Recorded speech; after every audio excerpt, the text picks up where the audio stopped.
Okay, thank you very much, Madam Clerk. And I'll call the meeting to order, first of all, by wishing everyone a Happy New Year. This is our first gathering of 2025, so I hope everybody had a good holiday and all the best for the coming year. We'll begin this council meeting by acknowledging that the County of Prince Edward is on traditional land that has been inhabited by Indigenous peoples from the beginning. We thank all the generations of people who have taken care of this land for thousands of years. We recognize and deeply appreciate their historic connection to the land. Today, the County of Prince Edward is still home to many First Nations and Métis people, and we're grateful to have an opportunity to meet here, work, and continue stewardship of the land. On behalf of the members of council and our municipal staff, I would like to welcome the members of the public who may be watching this meeting of council. The meeting is being live streamed, and any participation in the meeting proceedings will become part of the public record. The agenda package was published last week, enabling members of the public and council to become familiar with the material we'll be discussing this evening. It is available at the county's website at thecounty.ca. Please note that this council meeting is beginning at 6:30 p.m. as per procedural bylaw section 4.52, which states, closed council meetings, when required, shall be held no earlier than 4:30 p.m. on the day of an existing regular council meeting. Following the closed meeting, council will recess, then resume the open meetings agenda at 7 p.m. Members of the public who wish to provide comments under the section of the agenda titled Comments from the Audience may do so by contacting the clerk's office at clerks@pecounty.on.ca and registering to speak by noon on the Monday before the scheduled council meeting. The clerk's office can provide additional information. This evening, I will invite members of the audience to make a comment after we hear from pre-registrants. A reminder that if you participate, your name will be included in the council minutes and form part of the public record and will be posted to the county's website. I want to remind everyone that we may differ in opinions, but it's important to remain respectful of each other. For those in attendance, please refrain from clapping or cheering in the council chambers, as it detracts from the discussion and is in contravention of the procedural bylaw. The recording from this meeting will be published on the county's website immediately and can be viewed by selecting streaming at the bottom right of the county's homepage at thecounty.ca. The bylaws listed on this agenda provide the force of law to decisions of council. I just want to briefly, for those who may not have met our, I guess, going to be the interim clerk, Victoria Lesky, who's joining us for the first time this evening and helping up with Catalina. So welcome, Victoria. It's terrific to have you back. I know you went away for a few years and we renegotiated you coming back, so welcome. Now we'll move to Section 3, Disclosure, Pecuniary Interest, and General Nature thereof. Anybody? Councilor Grasso? I'm disclosing agenda item 12.8. Okay. Oh, and the bylaw listed on the agenda as 13.1.5. Okay, thank you. Anybody else? No? Okay, if we could have a mover and a seconder for confirmation of the agenda. Councilor Roberts and Councilor Pennell. Thank you, Mr. Mayor. This is a Roberts-Pennell motion that the agenda for the council meeting of January 14, 2025 be confirmed. Thank you. Those in favor? And that carries. Question, Councilor Nyman? Yes, actually, I might have made a mistake. So on that planning meeting, is that the one where, Can you just lift your mic up? yeah, Just raise it, yeah. that's not the Loyalist Heights, is it?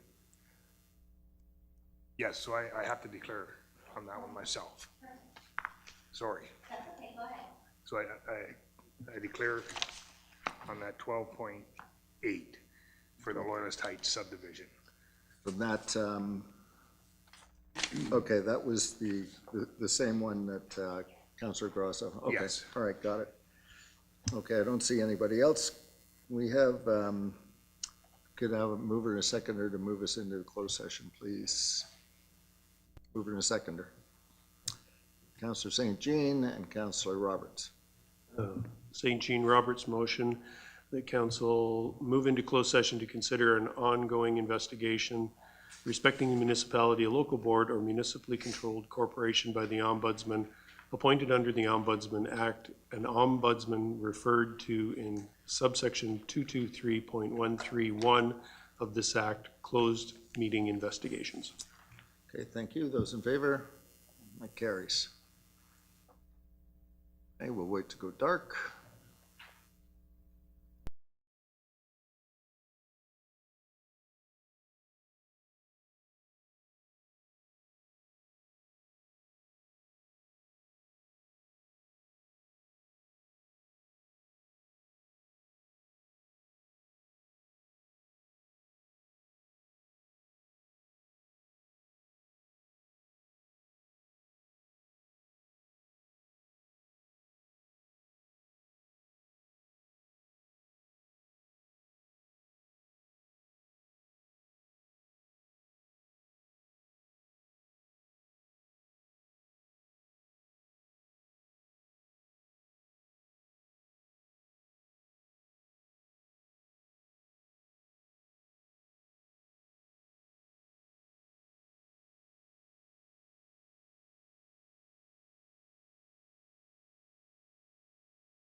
We set?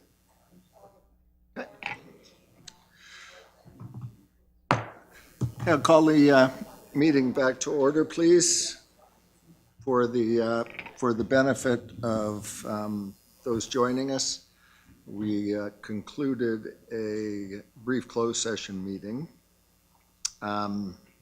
So we are now at item number, well, we don't have no reports coming from the closed meeting, so we're now at announcements. But prior to that, I just want to again introduce Victoria Lesky, who is sitting with our clerk this evening, Catalina Blumenberg. Victoria used to work for the municipality and retired in 2013. And we were very lucky to have her back to undertake the clerk's role while Catalina Blumenberg takes maternity leave, in case anyone didn't notice.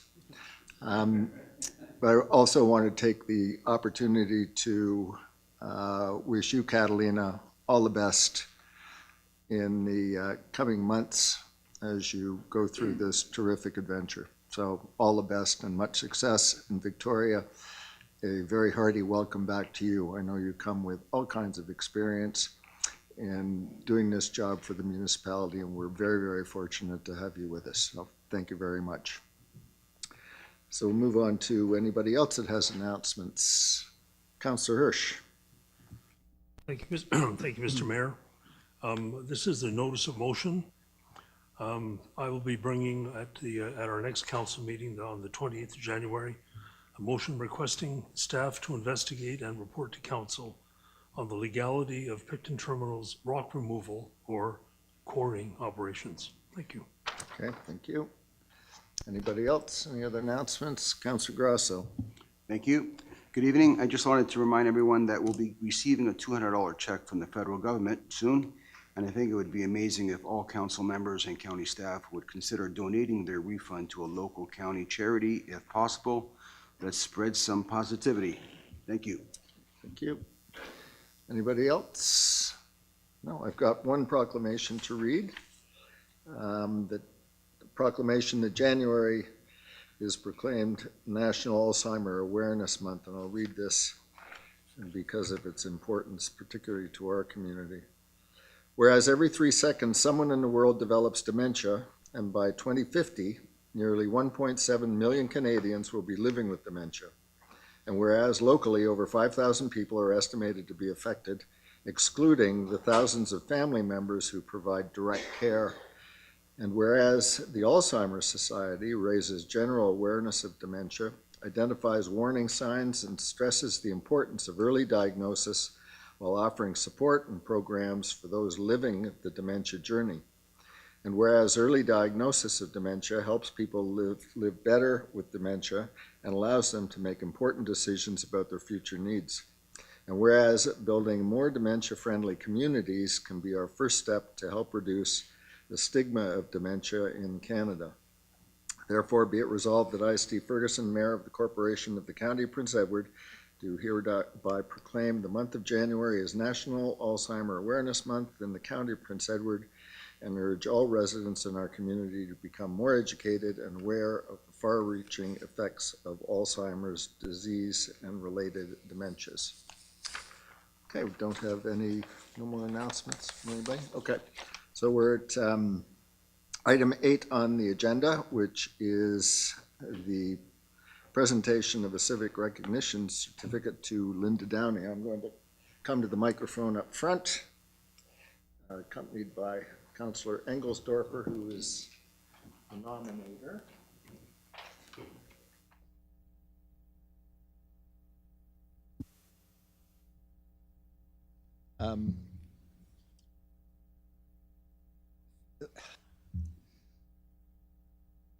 Many of us have never had to use the services of the organization co-founded in 2007 by Linda Downey and her husband Robert, who's also joining us this evening, the recipient of the certificate of recognition I'm presenting this evening. We are very fortunate to be in the position we are. To many, many other people, the Storehouse Food Bank has acted as a lifeline to food, clothing, household goods, advice, and connections to other organizations. Its mission statement is direct and straightforward: to provide food, clothing, household items, and resources for hungry people, to assist those whom we serve to attain a better quality of life by offering support in resolving issues that may accompany hunger, and give them access to other agencies in the community that may be able to help them in their particular need, and to educate the public on poverty issues. Linda has received numerous community and organization volunteer awards throughout her time at the Storehouse Food Bank, including Volunteer of the Year Awards, Citizen of the Year Awards, and a Community Champion Award. In addition, she received a Volunteer Service Award for 15 years with the Rotary Club of Wellington. And last May, our former MPP, Todd Smith, presented Linda with the June Colwood Achievement Award, presented to an individual for outstanding volunteerism. Corey Engelsdorfer nominated Linda, so I'll ask him to say a few words. Corey? Thank you. We all know Linda is the driving force behind the Storehouse Food Bank, but some might be surprised of the circumstances that led her to that role. Linda was a single mom for 8 years before she met her husband, Bob, and she relied on a Christmas hamper. This is a quote from a 2014 story that I pulled from the Wellington Times. "I actually remember sitting at home thinking, what am I going to do? And crying because I had 2 little girls," Downey recalls. "I had nothing for Christmas. I was in school trying to get adult re-education, taking computer classes. So while living in Belleville, a group of Seventh-day Adventists visited her home with a Christmas hamper full of food and toys. She hadn't reached out for help. It came to her. She collapsed in tears, and she made a promise that day to pay it forward. I think we can all say with confidence that Linda has done that and more. There continue to be members of our community in those very circumstances right now. Linda has given all of her free time, most often more than is reasonable, to build a resource for those in the community who need it most. For Linda, the food bank was a full-time, year-round job with a break only at Christmas. She wasn't paid to do it, nor was she reimbursed for driving around the county picking up food, clothing, and furniture being donated. For Linda, it was never a question of money, but of paying forward the kindness she received in her worst moment. So thank you, Linda. Thank you for touching more lives than you'll ever know."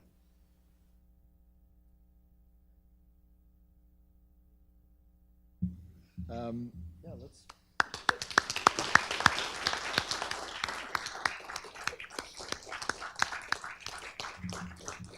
So Linda, it gives me great pleasure to present this certificate of recognition to you, which reads as follows. Prince Edward County Council takes great pride in recognizing you for the exemplary level of volunteerism as the founder and president of the Storehouse Food Bank since November 2007. You met those in need with kindness and comfort and went beyond simply being charitable and became a mechanism through which charity could be accomplished. Through the years, you built the network necessary to ensure no person in our community was left out or left behind. You watched without judgment and met those in need with kindness and comfort. You served this community with the goal of seeing that everyone was cared for. So on behalf of the residents and County Council, congratulations on your retirement, and thank you for your valuable service and contribution to our community. You have touched more lives than you will ever know. So, congratulations.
I want to thank you for this recognition, but, you know, to me, a community is neighbors helping neighbors. And if I can leave anything to anybody, it's just please help your neighbor out. That's what a community is all about.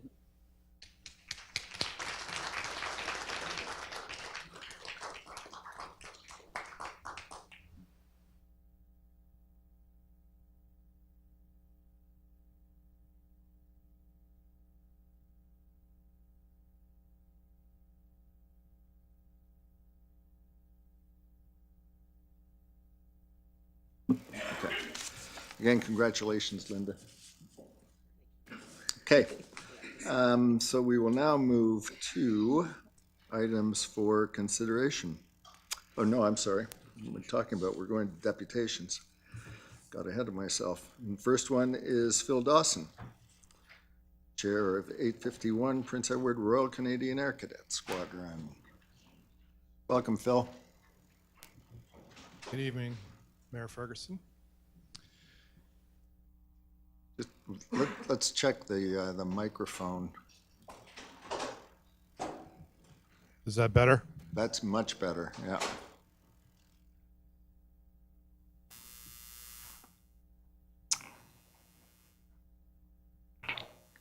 Mayor, members of council, senior staff, attendees, my name is Phil Dawson, and as mentioned, I'm the chair of the 851 sponsoring committee. Tonight is a good news story, and we are here just to bring to the forefront the good work that's done in the community and our amazing cadet squadron. We'll have a presentation, part of this presentation, they will participate in it as well.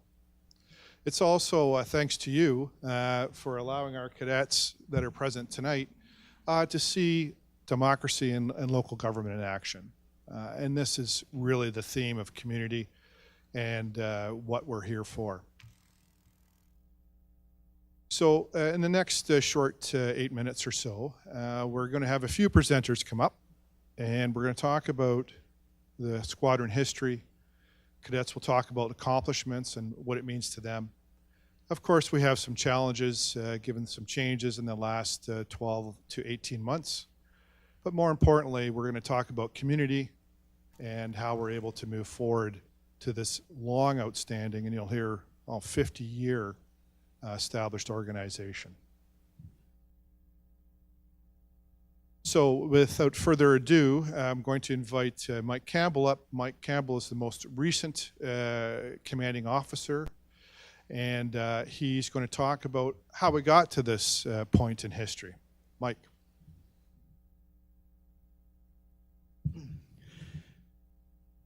I've been with the squadron since 1986.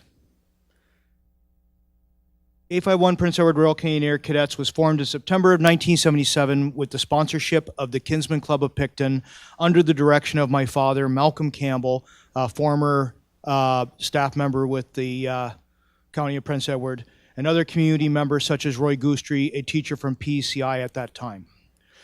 In 2027, the squadron will be celebrating 50 years. What people may not realize is that previous to this, there was an Army cadet unit here in the 1940s and 50s, and Sea Cadets were here in the 1960s. When you add up the years of existence for these units, the cadet program has actually been in Prince Edward County for more than 65 years, serving the youth of our community. The cadet program provides opportunities for youth to gain valuable knowledge and skills that build confidence and help pave the way in a transition into adulthood. Cadets engage in varied and unique experiences while developing competencies in leadership, citizenship, and physical and mental fitness. The program is open to all youth ages 12 to 18, and there is no cost for a child to join, nor is there any cadet unit in Canada that is allowed to charge a registration fee to ensure that there are no financial barriers for the youth and for their families to allow their child to take part in the program. We strive to offer cadets, and especially the youth of Prince Edward County, a safe, welcoming, and supportive program environment where we feel respected, valued, included, and able to achieve their full potential. And I can personally say that for many of the youth that have come back to Prince Edward County or have remained in Prince Edward County when becoming an adult, they directly contribute to this community in one way or another, and I can testify to that.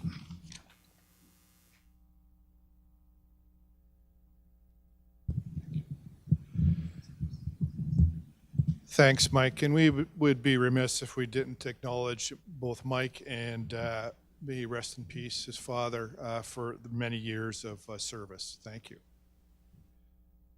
Now I would like to invite W.O. Thornton, one of our cadets, and current squadron commanding officer, Justin Leadbeater, just to talk about accomplishments.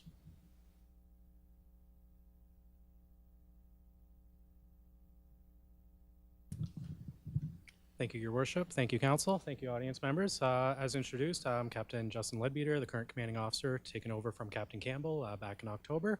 The squadron is quite active right now. We have 28 cadets effective strength, which is currently 9 more cadets that we ended the last training year. So the squadron is currently growing. We get cadets showing up every week. They tell their friends at school. We've participated in many training activities in addition to our weekly training that happens on Monday night. We've participated in a field training exercise with the Belleville Cadet Squadron. Unfortunately, we did not participate in the Santa Claus Parade just due to adult supervision. And we do have some upcoming activities. We've got a skills weekend coming up at the Trenton Cadet Training Center, and we also have an elemental weekend coming up at the Cadet Training Center as well. So the squadron is quite active, many activities, and I'm going to turn it over to our Squadron Chief Warrant Officer First Class Thornton, who will speak a little bit about his cadet experience.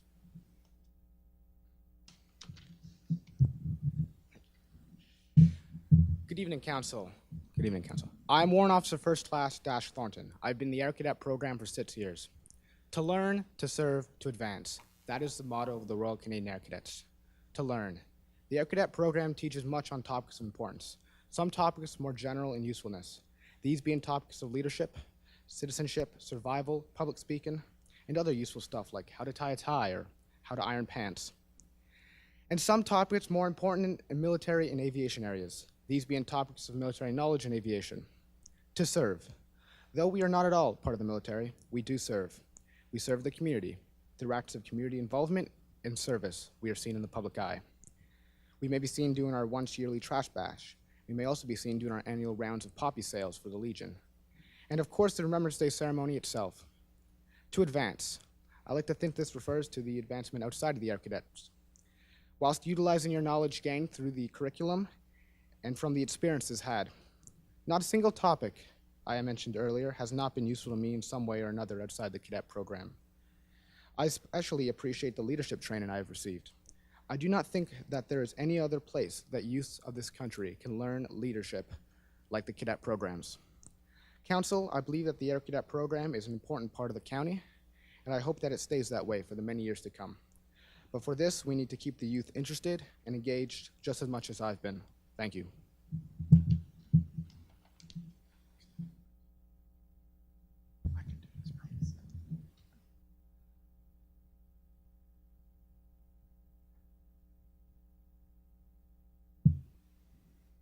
Thank you. Thank you, Warrant Officer. That was excellent. So the squadron hasn't been without challenges in its 50 years. And it's fair to say that the squadron has been a subsistence organization and living. We enjoyed for almost 30 years our facilities, headquarters, and our parade grounds at the conservation. And unfortunately, in late 2023, news of this all changed. I talked about a good news story, however. Despite the shock and the bad news, the squadron, both the parents, the sponsoring committee, the cadets and the commanding officers and staff really got together and adapted and overcame. And we engaged the community. I said the theme tonight would be about community and look for a place to go. It was a very hurry-up process, but by March, within 4 months, the committee was able to find a suitable location, which is at the United Church in Picton. it really was a match made in heaven. So it came about at a good time. And despite the news of losing their longtime HQ, lines of communications were opened up with the conservation, and that became a good news story, working together as the final move out and facilities concluded in June of 2024. Along with that, challenges, and again with a nod to Mel Campbell for being the sponsor committee chair for many, many years, was his unfortunate health and eventual passing. And so the committee really had to reorganize. So 2024 was certainly a challenging year, but we're here to say, we've come through it, and a lot of positives have happened from this. Bill, can I just interrupt for 1 second? It looks like you're going to need a little bit more time. So look for a mover, Councillor St. Jean, and Councillor McNaughton to waive the procedure bylaw and allow you to continue. We really appreciate that. About 2 more slides here. All those in favor? Sorry, forgot that part. That carries. Go ahead. Thank you very much. So I would invite parent committee, Crystal and Kathy up, and they'll talk about how we're meeting the challenges of cost and significantly increased cost for facilities, as well as making sure the cadets have a great experience, as you got a glimpse from Warrant Officer Thornton.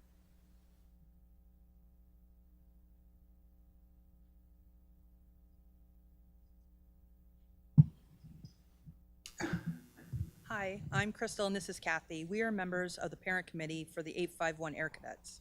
We are responsible for organizing events that will benefit the cadets and raise money for extracurricular activities. Our biggest fundraiser has been Catch the Ace. This involves selling tickets at local businesses as well as having cadets set up booths and selling tickets to the public. We spend 7 to 10 hours a week organizing and implementing activities for the cadets. We have done bottle drives, jamborees, assisted with setup of busy hands with cadets, assisting vendors however they are needed. In the future, we would like to be able to give the cadets more extracurricular activities and make it more of an appeal for new recruits within our community. We would like to find activities that would involve the cadets, find ways to raise money that would help the cadets be more community involved. We as the parent committee find it important to make sure that these funds are raised so the 851 Air Cadet program has no worries about being sustainable and available to all the local youth.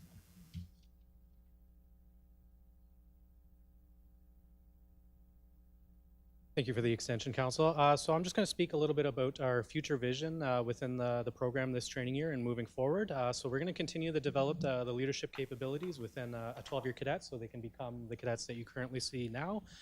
We lost some billets within aviation, so we were only able to send 10 cadets up for gliding familiarization flights. So we're looking at pursuing privately owned aircraft and renting the pilot's time in order to conduct some private flights. We'll continue to engage with the community, such as during Remembrance Day. We participated in the Sean McCann Interactive concert at the Picton United Church before Christmas. We run a program called Positive, Healthy, and Safe Experiences for the cadets, where they learn how to interact positively with others. And one thing as well, throughout the move, we did have to return our flight simulator to the Cadet Training Center in Blacktown. So we're looking at building a new flight simulator, a little bit more smaller computers, joystick, to replace that old piece of equipment that we used to have. Thank you. All right, in an effort to wrap it up, and thank you for your generous gift of time, of extra time. As I said earlier, we were a subsistence existence, given our facilities and costs have gone up significantly. We really need to, and we realize that we need to enhance our fundraising game. So we did make application, unfortunately unsuccessful, to Vital Signs. We will do so again in the spring.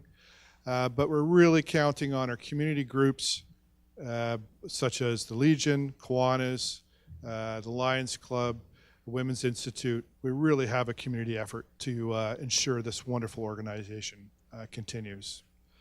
So with that, thank you very much for your time. We wanted to put this on your radar and let you know that this is still operating and what we're doing. We hope to be in front of council in the future with more good news and excellent examples of our cadets and our future leaders. So a round of applause for our cadets. Thank you very much.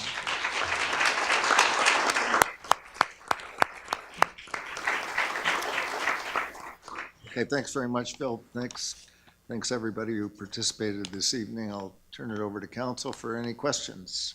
Councillor Nyman? Thank you, Mr. Mayor. I just have one question. The glider program, is it still going? Or I'm just... Yeah, so I'll let commanding officer, because he looks after the operational stuff and the training, and I look after the administrating and the funding. So yes, the glider program is still in effect. It operates throughout the fall and in the spring. As mentioned, the billets got cut. Unfortunately, the Air Cadet program is very popular across the entire province, so the number of Air Cadets that can currently go up in the air isn't as much as it has been. And also, coming out of the COVID years, during summer training, the amount of billets that go for cadets that apply to get their glider pilot's license and then also their power pilot's license, the billets have also been reduced. So it's probably been a few years since we've sent a cadet within our squadron or within 851 squadron onto the glider pilot training course. And we do try to do familiarization flying in the fall and in the spring. Follow-up? Thank you for that. So I see gliders over on Mountain View, but that's not from your unit, I guess. Yeah, so the Mountain View Cadet Flying Training Center, it's operated through the region, which is through in CFB Borden. So they have pilots on their effective strength that fly cadets from all units amongst Ontario, depending.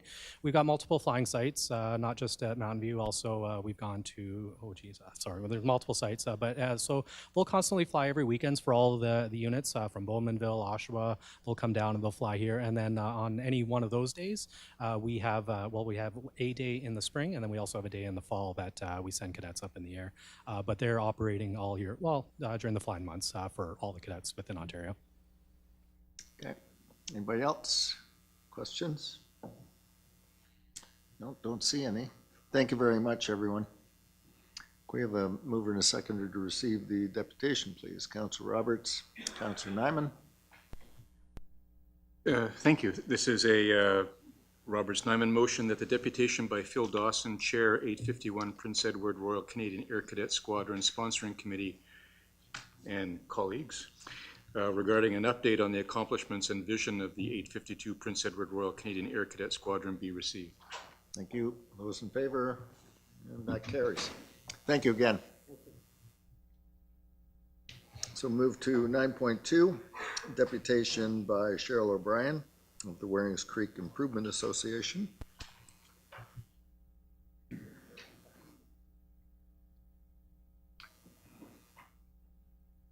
Hi, Cheryl, welcome.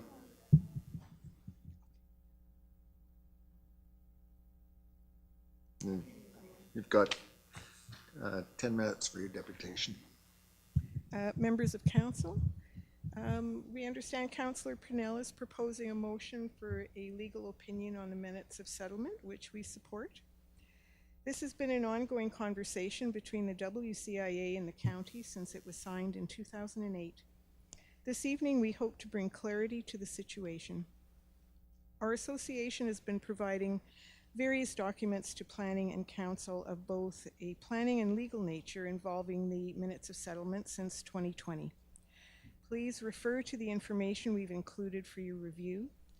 There is other documentation with our lawyer and planner, but the information we provided is fairly inclusive. The WCIA responded to the Picton sanitary sewer and water main extension study in 2007. The proposal for a sewage pumping station and sewer line within the headwaters of the Waring Creek watershed opened the doors for future contamination through leakage into the water supply, which is a common issue. The sewer lines would be laid in the water table, increasing this probability. The WCIA found this unacceptable. Dewatering during the pipe installation was another issue. The headwaters are a major recharge area. It was impossible to predict how much water would be drained to put in the lines, negatively impacting wells, the creek, and the fish habitat. The WCIA found this proposal unacceptable. In May 2000, E. coli contaminating a municipal water supply happened in Walkerton, becoming the worst public health municipal water disaster in Canadian history. The WCIA was asked to be part of a provincial roundtable to discuss contamination risks within their communities. We were selected because of the proposed water sewer line and sewage pumping station. The parallels between our concerns of 2007 and today should be obvious. The WCIA appealed to the Ministry of the Environment on January 10th, 2007, because our concerns with the Picton sewer and mainline extension study. This led to a meeting between Mr. Guy Laporte of TSH Engineer, Architects, and Planning Firm and the WCIA on August the 8th, 2007 at Shire Hall. The ministry indicated their preference for a negotiated solution between the county and the WCIA. After reviewing our position, our planner, Mr. Mark Dorfman, suggested preparation of a minutes of settlement between the county and our organization, which were agreed to and signed by Mr. Leo Finnegan, Mayor Leo Finnegan for the county, and Dr. Cliff Rice for the WCIA, March 3rd, 2008. We had come to a consensual agreement on the management of the headwaters. A letter from a July 1st, 2011 review of the secondary plan discusses the minutes of settlement and the county's obligation. Part number 5, the parties agree that the county will retain specialist consultants to undertake studies to establish the appropriate natural heritage designation for the Waring Creek, its tributaries, and the watershed as part of the preparation of a new or updated Picton-Hollowell Urban Area Secondary Plan, or as subsequently named, and the update to the county's official plan.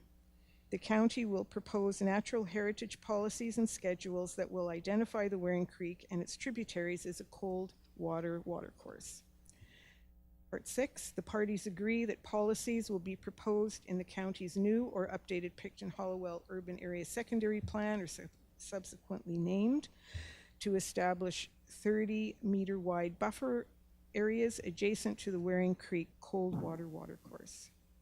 Number 7, the parties acknowledge that all future official plan and secondary plan policy and mappings initiatives as committed by the county in these minutes of settlement are subject to public notification, public and agency input, and appeal procedures as provided for by the Planning Act. As a result of this settlement between the county and the WCIA and the order withdrawal of Part 2 order request, the Ministry of the Environment on March 10th, 2008 acknowledged the withdrawal, and subject to the following statements, the Ministry was satisfied that the county could proceed with the project. And these are the comments by the Ministry. It is the expectation of this Ministry that the provisions of the minutes of settlement will become part of the Environmental Study Report, ESR, for the project and will be implemented accordingly as part of the project. The county must implement the project in the manner it was developed and designed, as set out in the ESR, and inclusive of mitigating measures and environmental and other provisions therein, as well as the provisions of the Ministry of Settlement signed on February 29th, 2008. Failure to do so is a contravention of the Environmental Assessment Act, EAA, and may result in prosecution under Section 38 of the EAA. In the letter from Mark Dorfman, the WCIA planner, dated January 11th, 2012, item 3, we appreciate that it is understood that the minutes of settlement between the county and the WCIA are still in effect and will be referred to in future decision-making regarding the development in the headwaters of the Waring Creek watershed. I trust that this is clearly understood, position is clearly understood by the county. The WCIA is prepared to continue its assistance to the county with regards to protecting and enhancing the integrity of the Waring Creek watershed. For the record, my response is being forwarded to the Ministry of Natural Resources, the Ministry of the Environment, Quinte Conservation, and the Prince Edward Stewardship Council. We have included the full document for review. Also included in your package are several letters of correspondence between our lawyers Peter Pickfield and Colin Leger. Mr. Leger, in December 12, 2020 correspondence, re chronology for Wearing Creek Improvement Association. It is a chronology of events, a history really, and a tracking sheet itemizing the provisions of the secondary plan pertaining to the minutes of settlement. Although some items have been fulfilled in the secondary plan and the official plan, some remain to be completed. Also included is a correspondence for a video conference between our lawyers and Matthew Coffey, Michael Michaud, the county planners, and Peter Moyer, Director of Development Services, slated for Monday, September 21st, 2020. Part of the memo from our lawyer, Mr. Leger, states, based on the discussions Peter Pickfield recently had with Bernard Schalka, Bernard mentioned that the studies requested by the minutes of settlement were never conducted as part of the secondary plan process. Mr. Schalka was hired as a municipal consultant, official plan review for Prince Edward County. The written attachments provided will provide a snapshot to move the appropriate work that was signed in good faith between the two parties in 2008. It is the opinion of the Wearing Creek Improvement Association that the motion passed by planning in December last year will fulfill the commitment signed by the county in the minutes of settlement of 2008. It ensures the protection and safety of the water supply to residents, agricultural operations, and the creek. We reiterate our offer to co-fund an independent hydro-G study as part of this process. We look forward to working with the county in the future. Thank you very much. Okay, thank you very much, Cheryl. Any questions from members of council concerning the deputation? Don't see any. Thank you very much, Cheryl. Can I have a mover and a seconder, please, to receive the deputation? Councillor Prinsen, seconded by Councillor Nyman. Thank you, Mr. Mayor. Prince and Nyman motion that the deputation by Cheryl O'Brien, Warings Creek Improvement Association regarding the minutes of settlement between the county and the Warings Creek Improvement Association be received. Thank you. Those in favor? And that carries. Okay, we'll move to now move to items for consideration. I'm sorry? Yeah, sorry, I'm skipping ahead.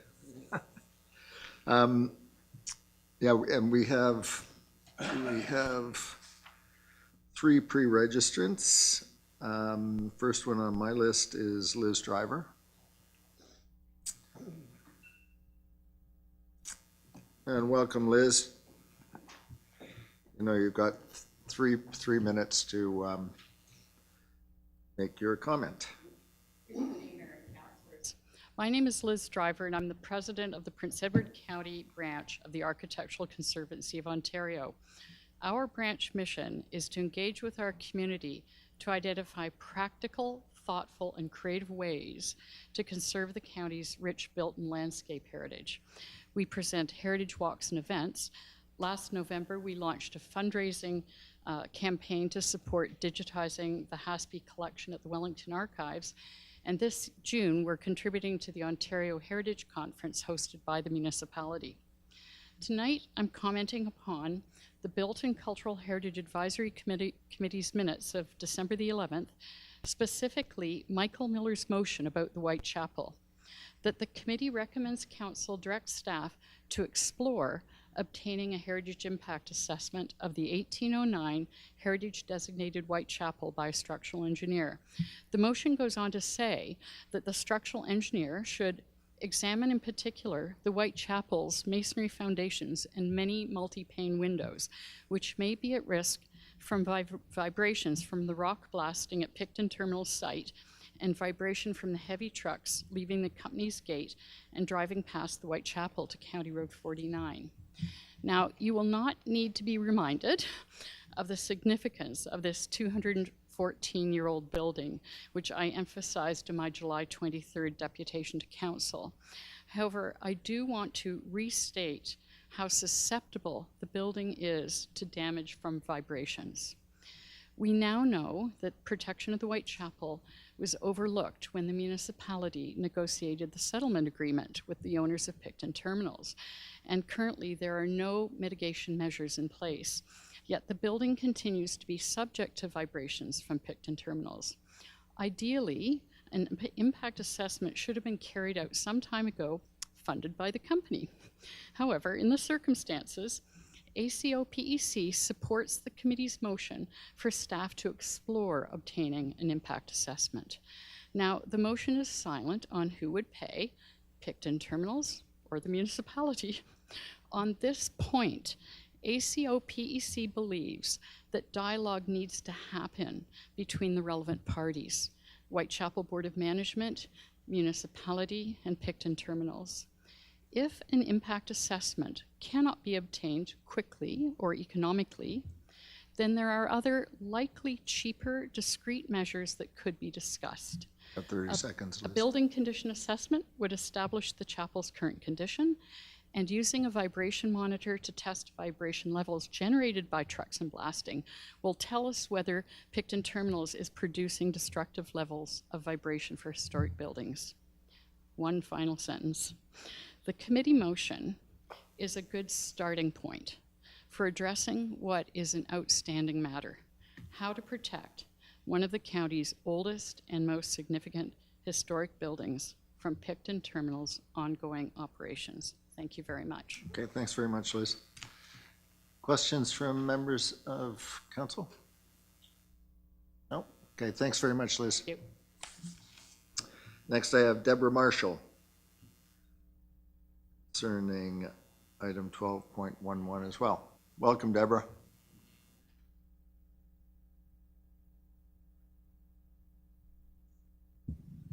So I'm going to skip past all of the reading of the motion, everything, because you already heard it from Liz.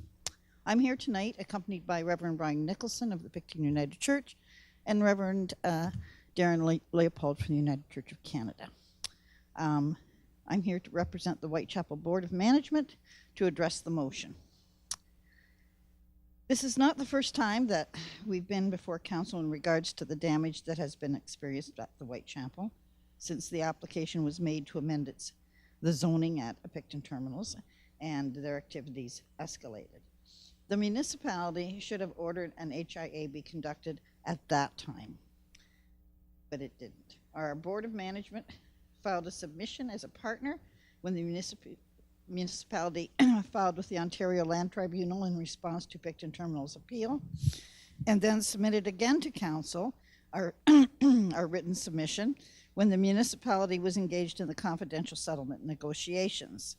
The municipality did not consider the Whitechapel during those negotiations and did not refer to the resource information from our OLT submission, as multiple councillors stated to me that they had never seen it. It fell through the cracks, and with it the Whitechapel, and yet the continued impacts on the chapel and its operations continue.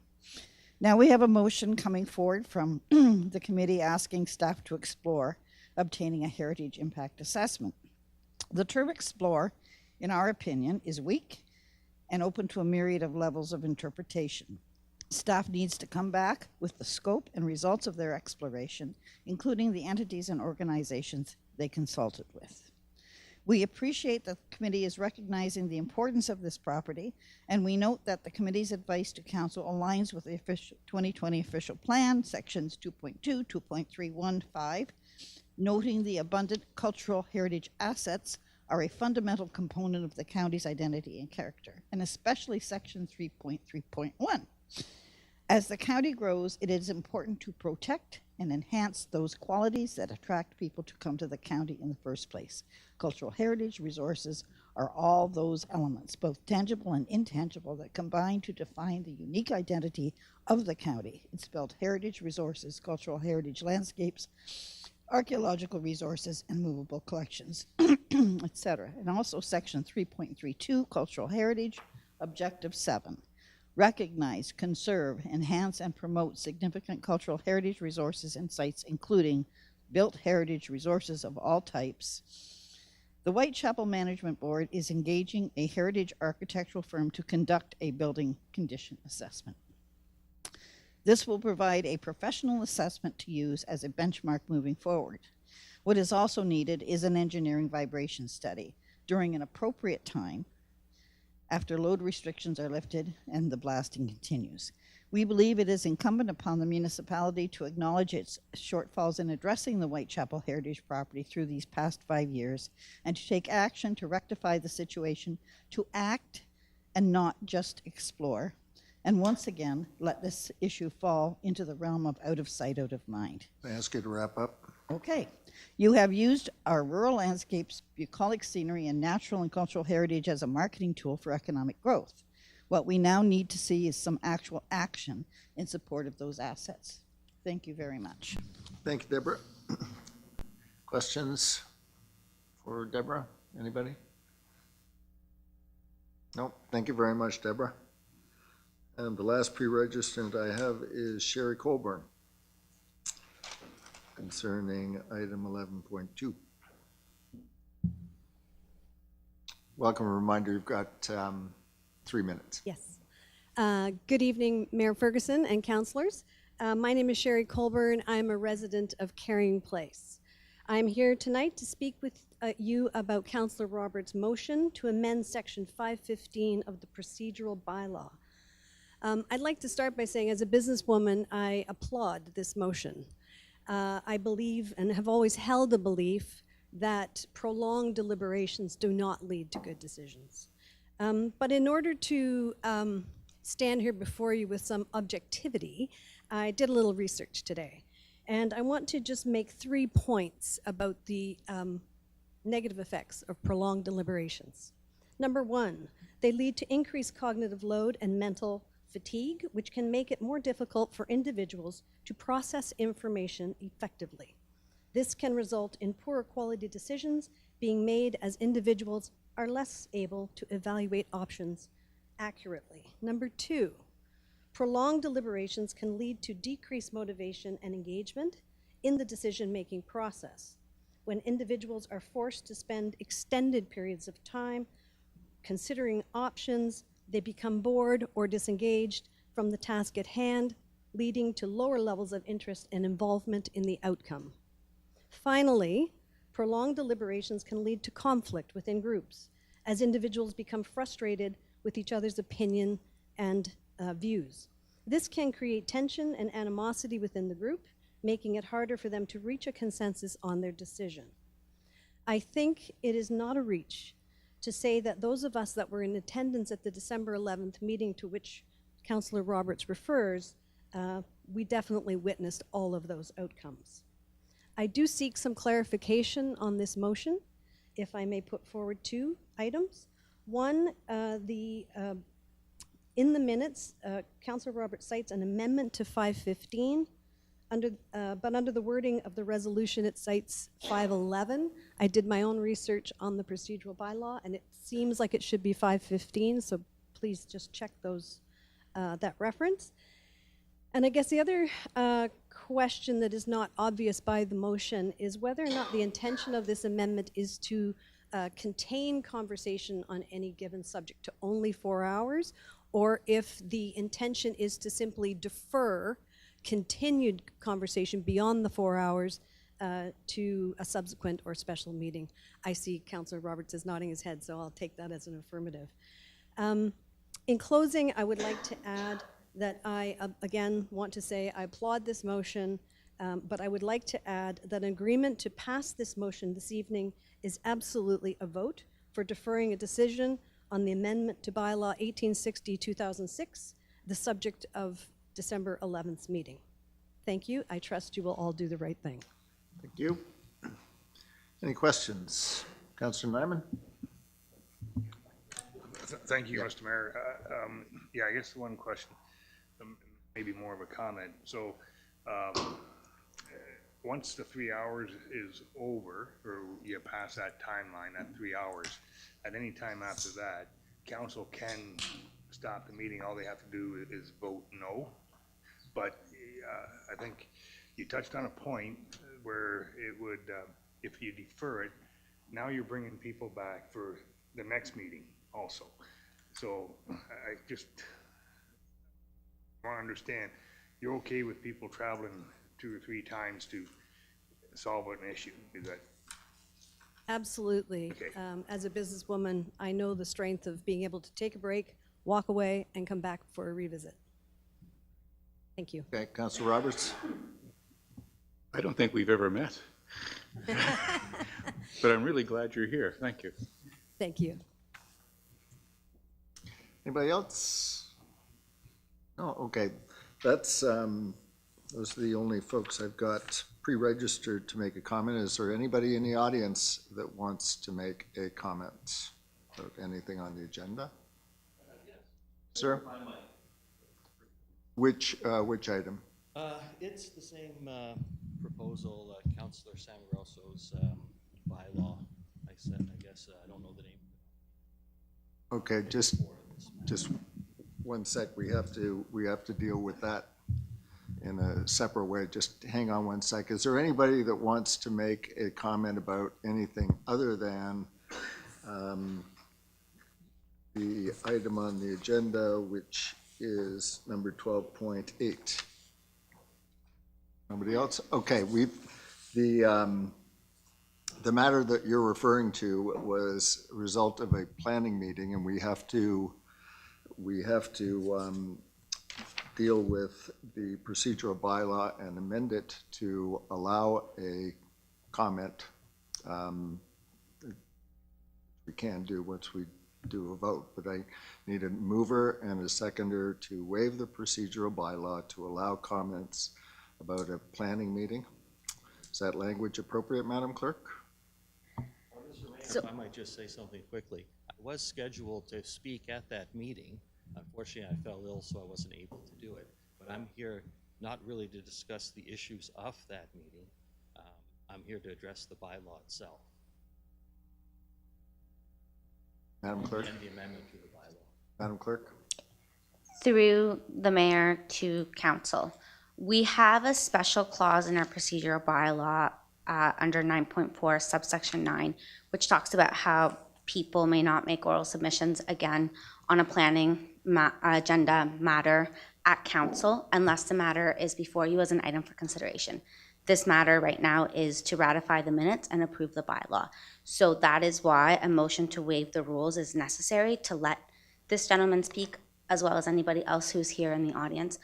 I do caution you against doing that because several people reached out to my office to request participation this evening, and we quoted that section in the procedural bylaw and let them know about that it's not possible because you've already had your chance to speak at Planning and Development Committee. Mm-hmm. So it does create a little bit of that unfair advantage.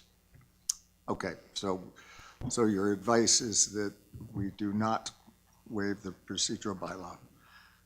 As the clerk, that's always my advice. I don't want you to waive the procedural bylaw. Right. Okay. Well, for that reason, yeah, I take your guidance. Questions? Councillor Maynard? Yeah, just for clarification, because the bylaws are actually an item for consideration, and there is some wording in the bylaws, I'm just wondering if that would allow a very short comment from the audience. Madam Clerk? Councillor Maynard, are you wishing to put forward a motion to waive the rules to permit it? You can do that, but it does require the waiving of the rule. Yes, I will put forward a motion if I have a seconder that we waive the rules, procedural rules, to have a short comment on bylaws for consideration, and I believe that one's 13.1.5. Okay, you need a seconder for that? Is there a seconder? Councillor Hirsch? Okay. Okay, I'll call the vote on that. All those in favor?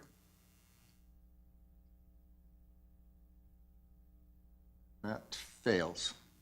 So I'm sorry, sir, that we did not amend the procedural bylaw, so we can't hear your comment. All right. Thank you. If I'm not going to comment on that, am I allowed to comment on the letter? Anything on the agenda?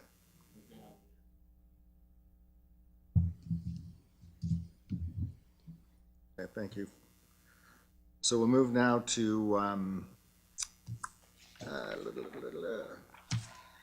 items for, we're still there. This is 11.1, items for, I'm sorry? Right, sorry. We took too long a break. Councillor McNaughton and Councillor St. Jean, those in favor? That carries. Okay, so we're now at 11.1 items for consideration. And the first one is a resolution from Councillor Pennell. So Councillor Pennell. Thank you. You're going to need need a seconder.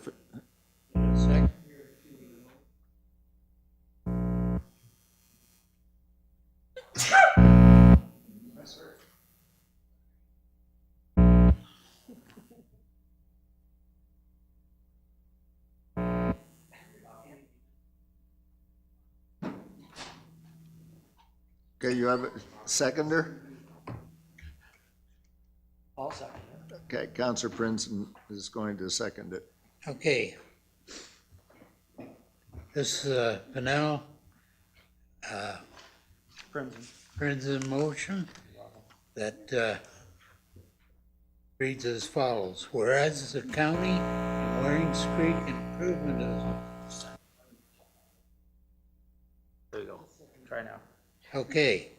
Whereas the County and Warings Creek Improvement Association entered into minutes of settlement executed in February 2008, whereas the minutes of the settlement addressed a class environmental assessment for the Picton sanitary sewer and water main extension study. Whereas part of the public consultation for a proposed planning application in the surrounding area, residents have raised questions regarding the municipal meeting its obligation under the minutes of settlement. Now therefore be it resolved that the Council of the Corporation of Prince Edward direct the Chief Administrative Officer to attain a legal opinion regarding the municipal implementation of the minutes of settlement. Okay, do you want to speak to this, Councillor Pennell? Yeah, the reason I bring this forward, I believe it's imperative as we move forward on proposed subdivisions in the area that we have a clear and present information by our county solicitor to make sure as we move forward, we're moving so legally. Okay. Any questions from members of council to Councillor Pennell?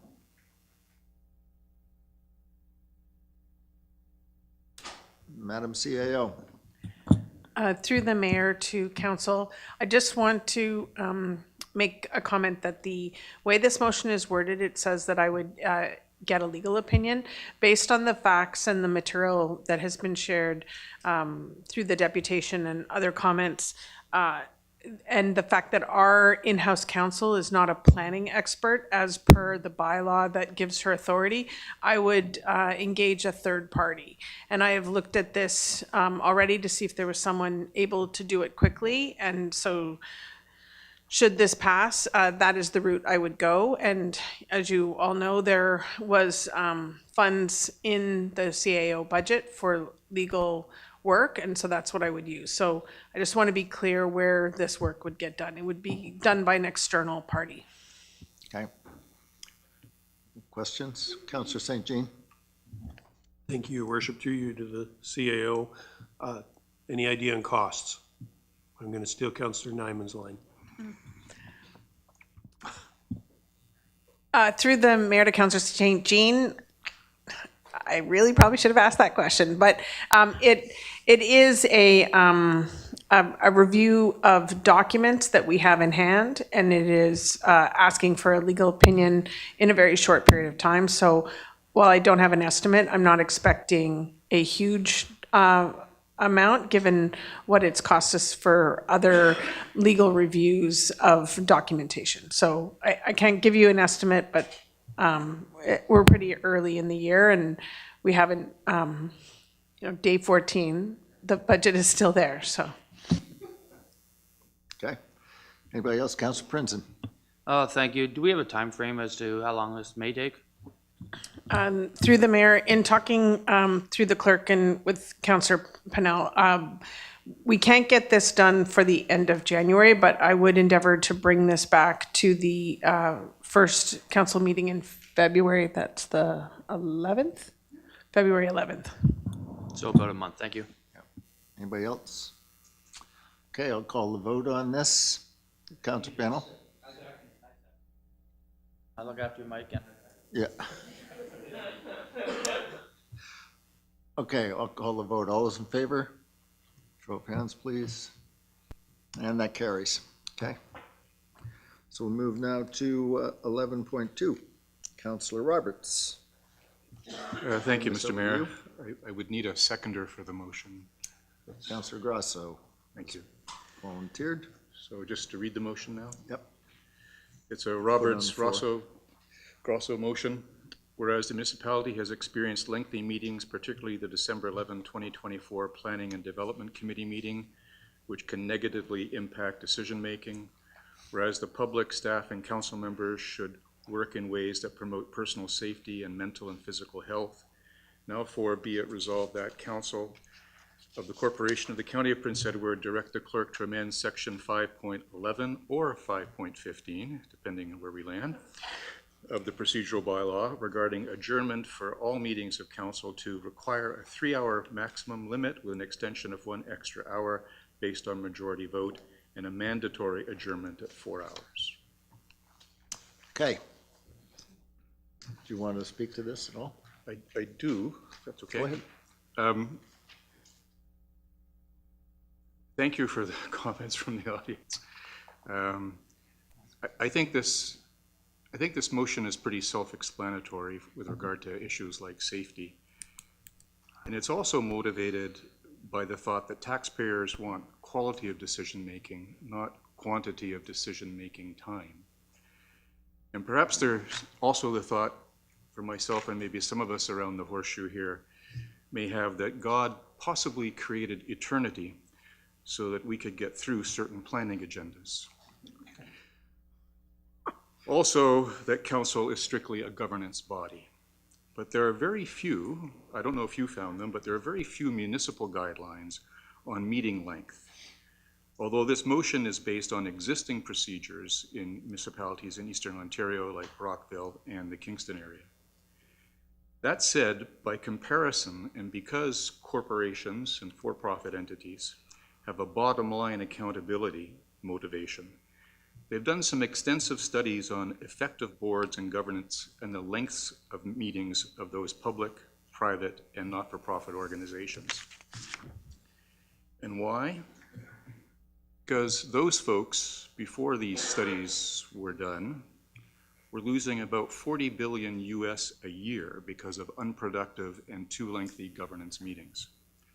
So entities like Deloitte's, Spencer Stewart, which is a very credible and reputable strategy and consulting firm in the United States, MIT, the Massachusetts Institute of Technology, and others invested a lot of cash in coming up with optimal guidelines.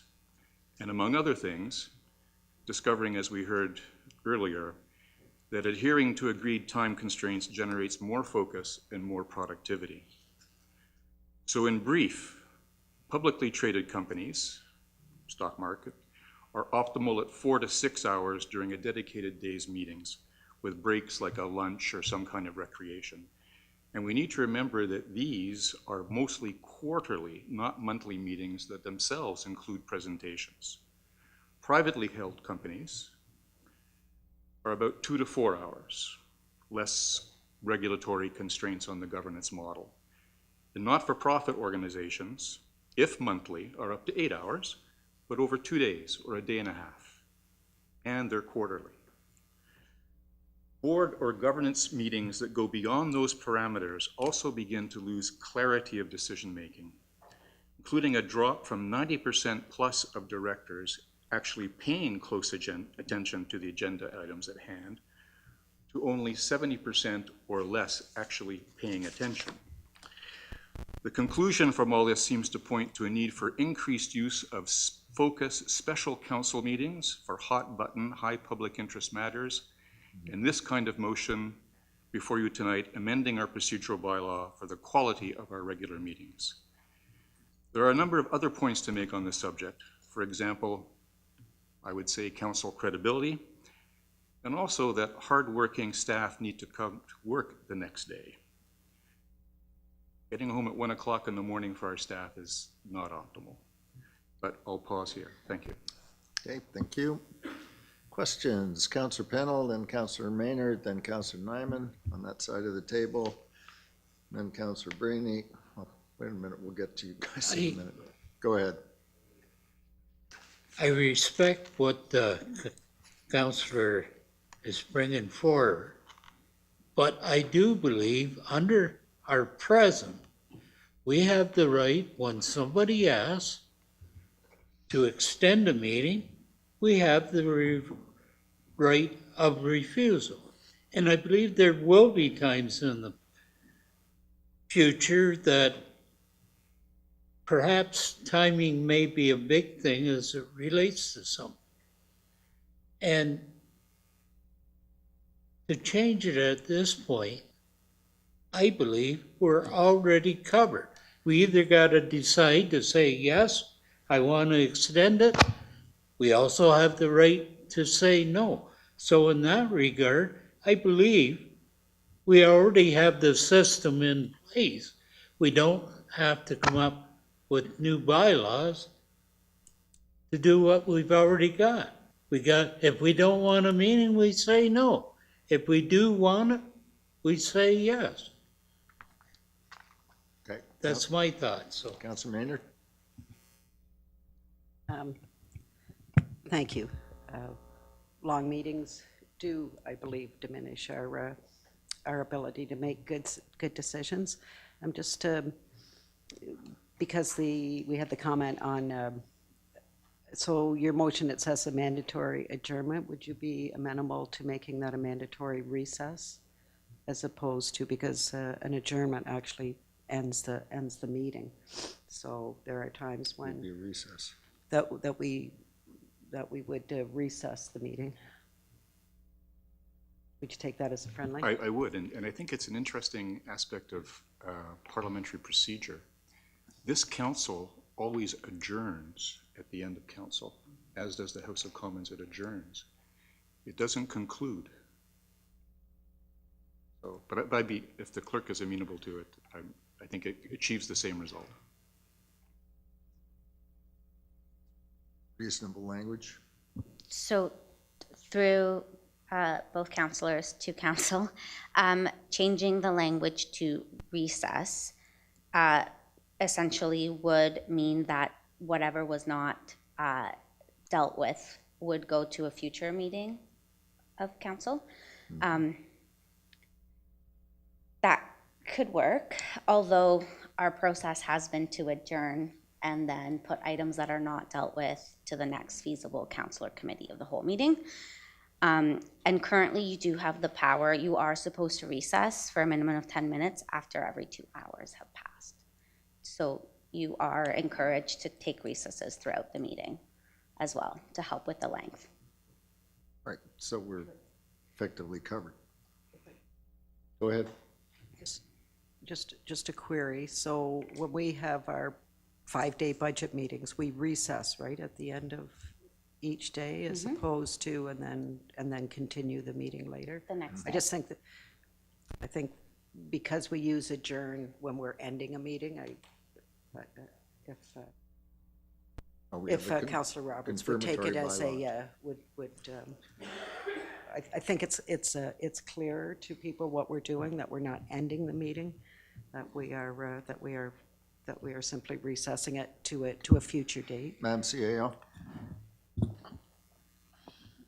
Through the mayor to Councillor Maynard, I understand what you're saying. I would just suggest in a scenario where there were more than one item, by recessing, you would mean you couldn't close off the items that you had already made a decision on.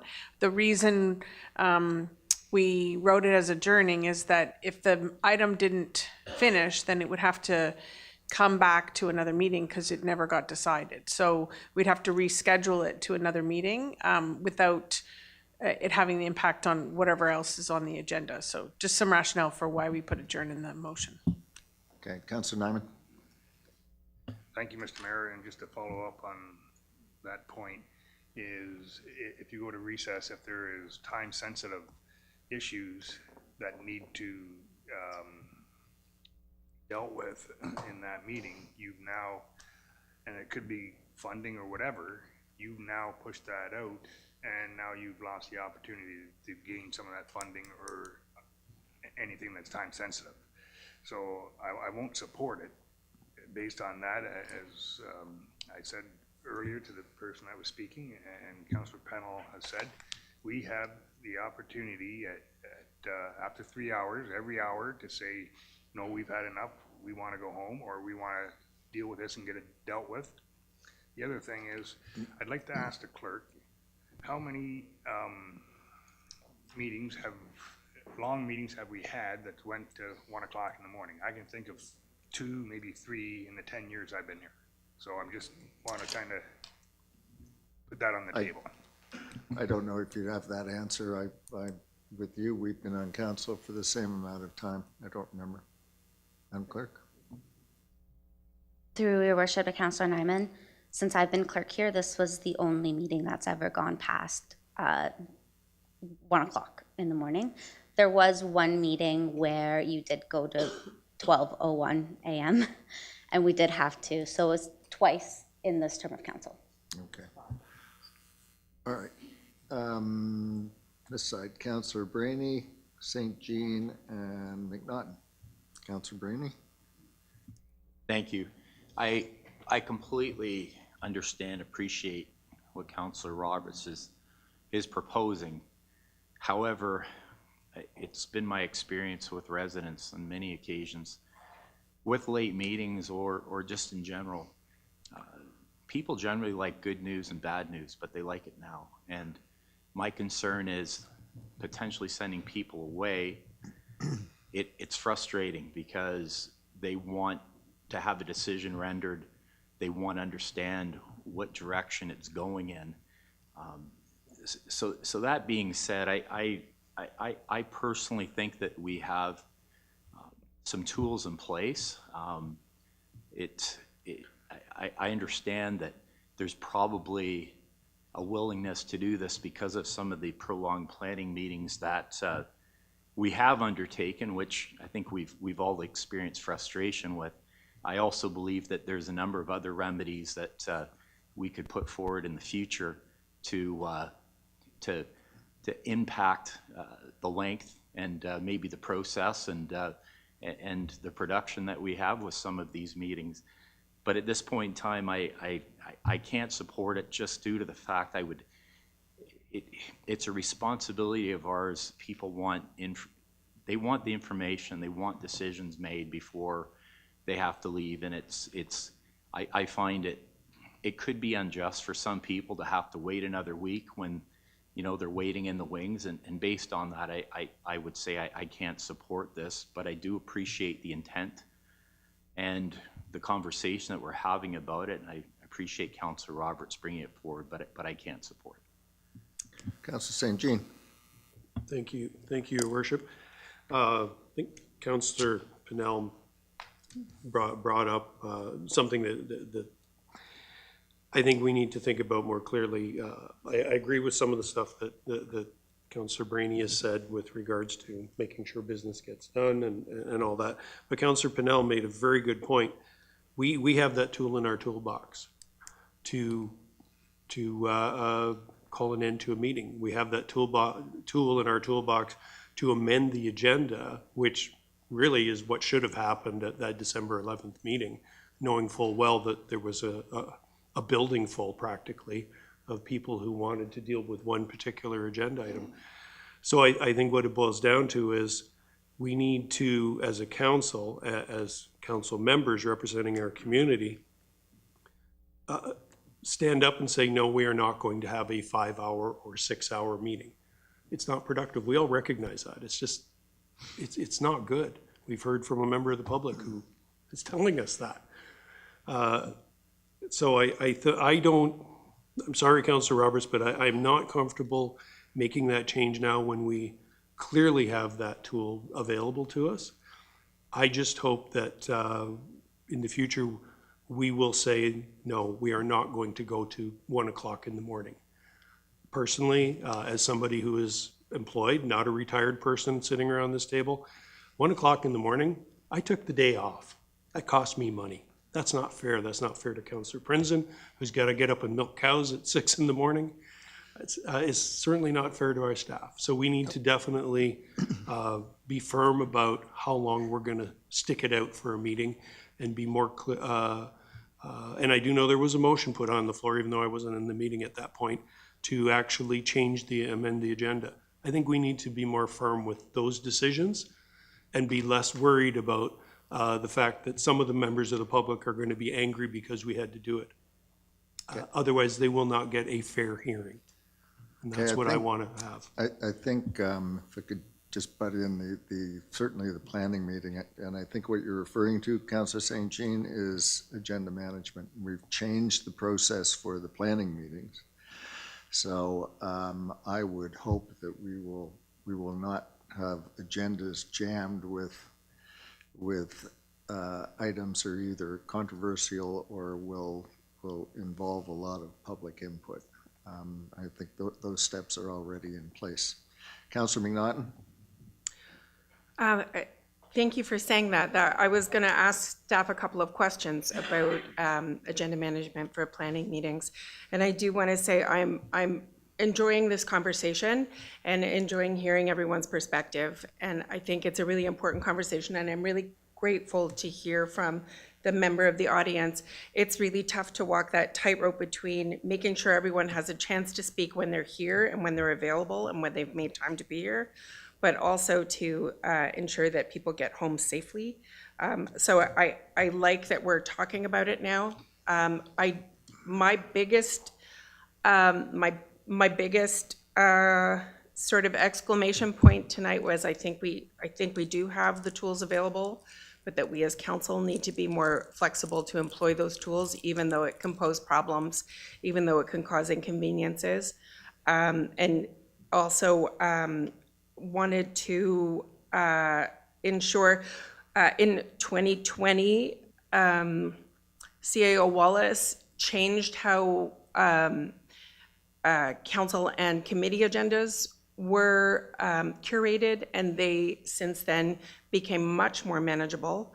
Our planning agendas haven't followed suit. So if what I'm hearing from you, Mayor Ferguson, and what I think I sort of read between the lines in a report that the clerks recently brought to council, that we'll be seeing some of that thoughtfulness in planning agendas, and I'm happy to see that. I'm hoping also, though, when we've talked about special meetings, moving things off to special meetings, even though they've already been advertised, because maybe there were surprises that we didn't know, there would be such a response to a planning agenda, for example.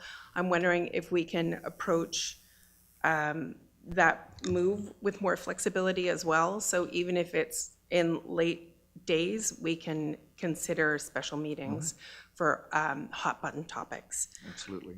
Okay. Anybody, Councillor Prinzen, sorry. No worries. Thank you, Mr. Mayor. So just in summary, what I've heard is we have the tools in our toolbox. We've only had a couple meetings. So I'm actually agreeing with Councillor Roberts on this one, because if we don't have many meetings that go over 4 hours, what are we worried about putting a time limit on for? So that's step one. And the second thing I'm going to say is the tool in our toolbox.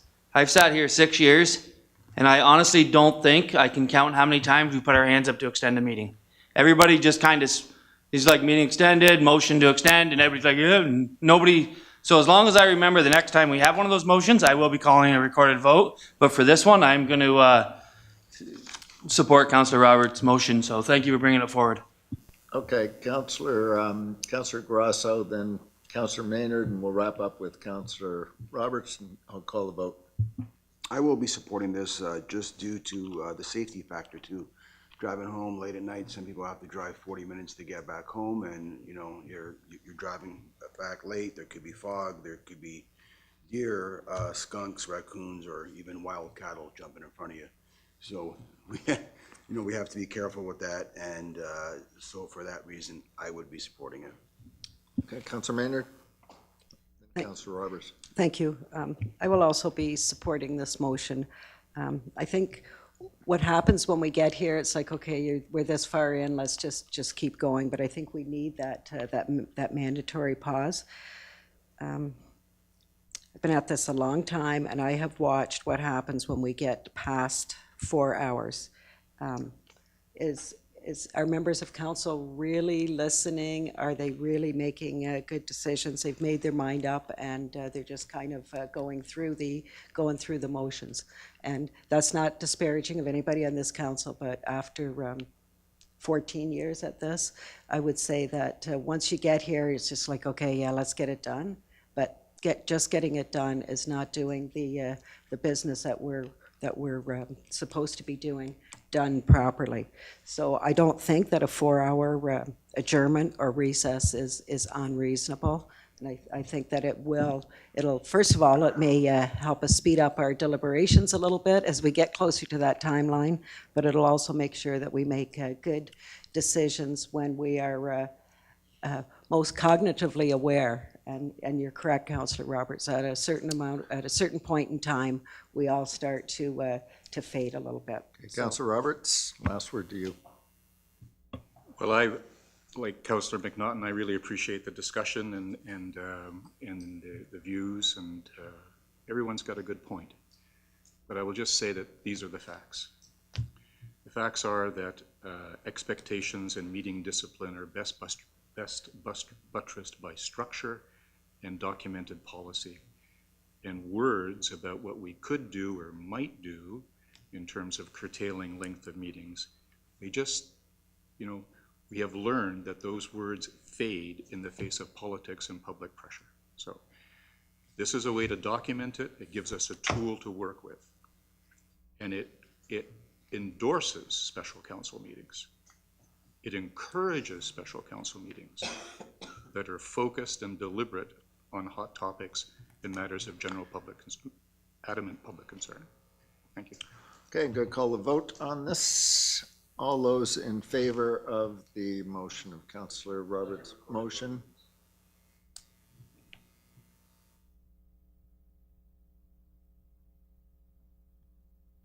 Recorded vote requested by Councillor Roberts. Councillor Roberts. In favor. Councillor St. Jean.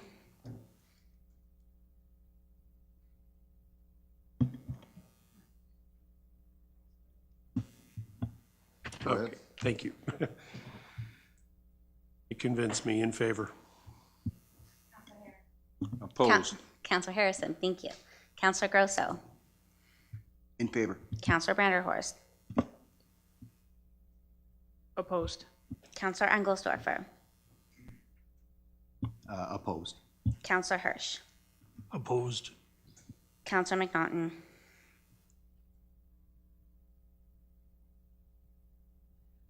Councillor McNaughton. Sorry, I'm still on the fence, pardon me. There's been some convincing. Opposed. Councillor Brainy. Opposed. Councillor Maynard. In favor. Councillor Pennell. Opposed. Councillor Nyman. Opposed. Councillor Prinzen. In favor. Mayor Ferguson. Opposed. That loses. Okay. So we move now to items for consent. We have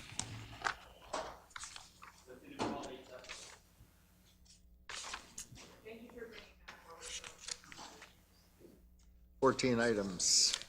Yeah. Have good- Is, sorry, procedure? Yeah. Go ahead. So this is to the clerk. I just want We to, don't- when it comes to 12:8, we have to step out for 2 of those, but we can vote on the rest, right? Is that, I just want to make sure. Yeah. Through the Did you mayor. understand the question? Correct. So we need to lift 12.8 from the agenda, and then we'll vote on the minutes separately. Right. Okay, we've got 14 items on the consent, items for consent. Is there anything anybody wants to pull? Counselor, let's start with St. Jean and then Counselor Hirsch. 12.11, please. 12.11. Okay. Counselor Hirsch. Thank you, Mr. Mayor. The same item. Okay. Counselor Maynard? So is 12.8 automatically lifted or pulled? No. Yes, due to the declarations of because of- pecuniary yeah. interest. Okay, 12.8. Anybody else? Counselor Nyman? 12.14. Okay. All right. You had, Counselor Hirsch, 12.11. Okay. 12.11.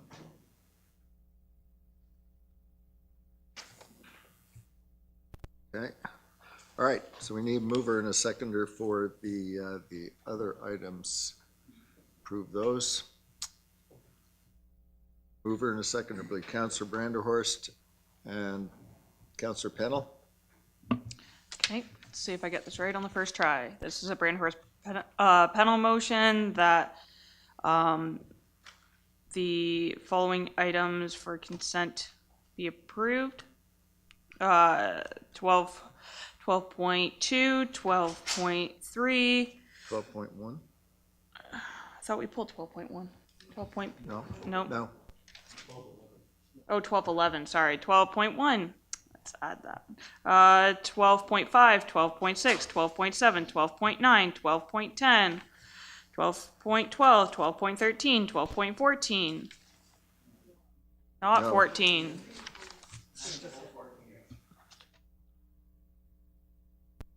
Why? Okay, not 12.14. Would you like me to read them again? Yes, if you wouldn't mind. Just,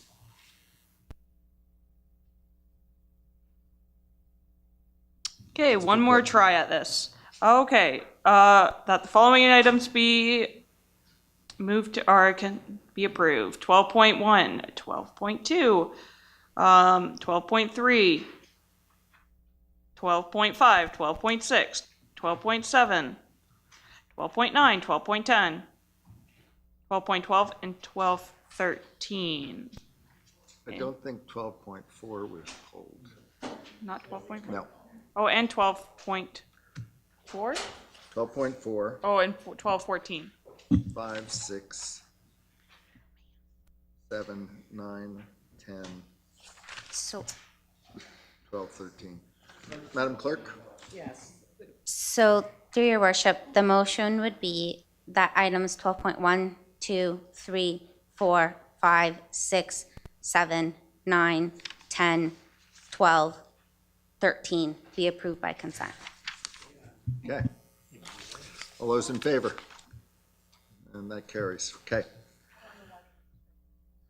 So we'll go to 12.8, I think is the first one. And this was pulled by, well, this was automatic, so So, we have 2 members of council that have to depart. so through your worship, We have to pick the specific items. so you can all stay and vote on the minutes, save and accept motion 2024-605, 2024-606, and 2024-611. Just, Okay, let's okay. call Counselor. They're both gone. But, so, does anybody want to lift anything from those minutes and talk about them again? Other than those, you, Counselor Maynard, what do you want to pull? You're talking about the ones that you just listed for us? And it doesn't matter, anything from those minutes? Yes. Yes, I wanted to discuss 2024-611. Okay. Okay. Anything else? Anybody else? Any other item on that? So we need a those mover minutes. and seconder that you're going to approve the minutes, save and accept motion 2024-611. Right. Okay, mover and seconder. Counselor Branderhorst. We need a seconder. This is to approve everything except the one item. Counselor Hirsch. Okay. All those in favor? And that carries, okay? So we'll go back to that item. Counselor Maynard. Thank you, Your Worship. I have a few comments on this one. Unfortunately, I was not able to be at the meeting in person, and it was a little bit challenging from home. I had contacted COVID at budget, but I was just I have a few comments that I'd like to make. So, Can you just clarify for the benefit of everyone the page number? I have page 111, 167 in the minutes. I go from like 113 to there's a fair spread on it. Sorry, because I've got my other screen up here. Through the mayor, it's page 115 of your package. It's motion 2024-611. Yes. Right. Okay, go ahead. Okay. So I just want to say that the property that's currently zoned RU1, which should be a larger property, probably was a legacy error. That being said, I'd like to remind people that in our original planning report, the PPS specifically says that appropriate development should be done while ensuring public health and safety. And we heard many comments and instances of disturbance by noise, which is a valid public health concern, and and as well road safety concerns. I'd also say that in the report it mentioned under land use that the shoreland designation. This property really does not meet the intent of the shoreline designation, as there is no access and very limited view to the water. It may have got included in as shoreland just by a straight measurement. And there's certainly no access to the shoreland.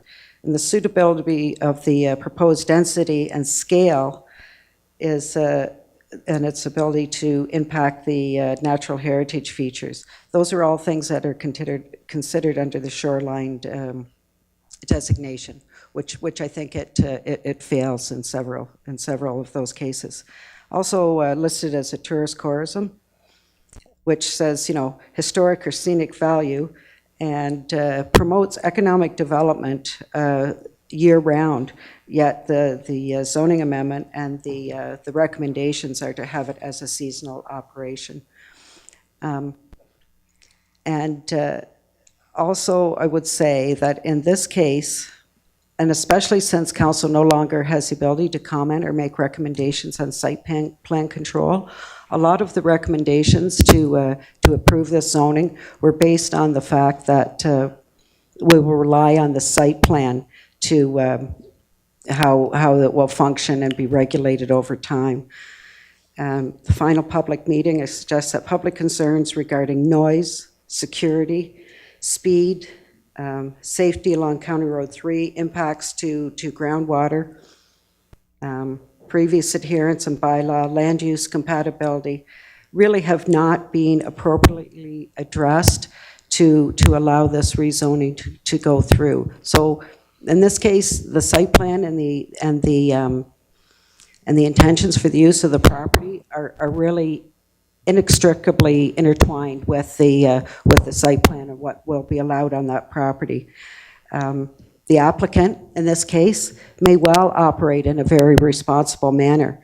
And however, owners change, but this zoning will remain forever. So this is a pretty significant zoning change in a built-up rural residential area.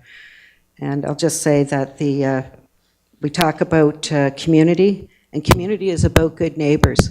But it's difficult when you have this much angst in a community to have to allow a commercial operation of this sort in a heavily built-up residential area that takes a pretty significant zoning change to allow. So I will ask for can we, obviously now that it's pulled, right? I would just ask for support, and that at least until the things that should be taken care of under the site plan, that this not proceed at this time. Okay, anybody else? We've got the manager of planning and the director here. Anybody else have any questions or comments about this? Councillor Brandhorst? I just want to see if the manager of planning who's here might want to comment on anything that Councillor Maynard said or brought up. Or maybe this isn't the time to do that. No. Can I first, yeah, I don't believe any questions were asked, but it would be helpful to know, I did not understand, Councillor, what you were actually asking for. Are you asking for this be referred back? Because you said until things were addressed at site plan doesn't come back to council. So are you asking for this report to be referred back to staff to take into the comments that were raised at the meeting, or are you asking it not be approved? I would take a deferral back to, or referral back to staff as a first step, if that's possible. But I know that under planning, right, that the rules, so if that is possible, I'll try that first, I guess, that it's referred back to staff. Okay, we've got the director and the manager of planning here, and if I may, I've got a couple of questions. There's been a fair amount of email and commentary concerning the permitted uses. For clarification purposes, and what is contained in the bylaw is that attendance is restricted to 100 people only at any event. Is that correct?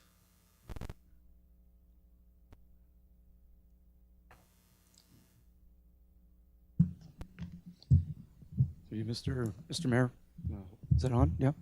Yeah. Indeed, you are correct. It is 100 persons only per event. There's been an interpretation of the zoning bylaw that's actually incorrect.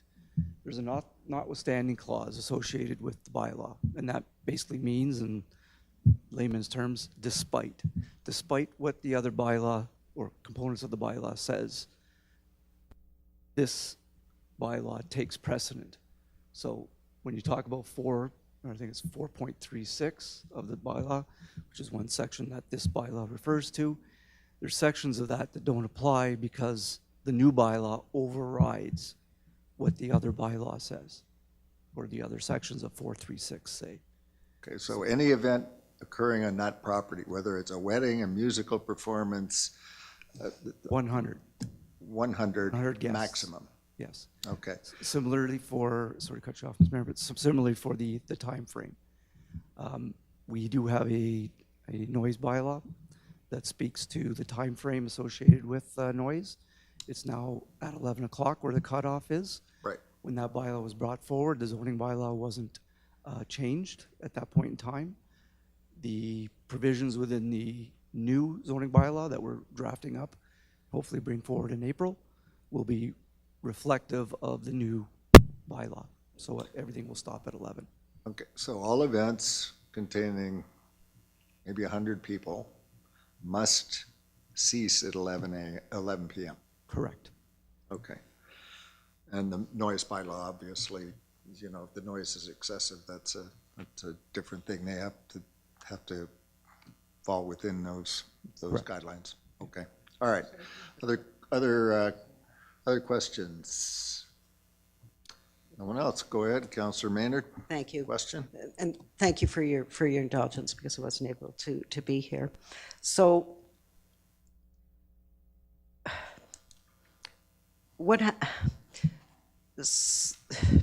so is the rezoning then dependent on the on the site plan? Like if they can't meet all the site plan requirements, will that then negate the rezoning is one question. And if you could just, because it's difficult even for me, I know that the public's ability to appeal decisions of planning decisions has been greatly constrained, but is that under the Building Homes Faster Act, and does it apply to this particular application where there's no new, you know, where there's no new homes or no new development being undertaken?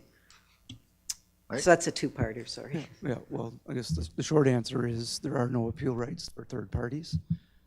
So that's the short answer for that one. The only appeal rights are rested with the applicant or municipality. In terms of the other question, if you wouldn't mind repeating.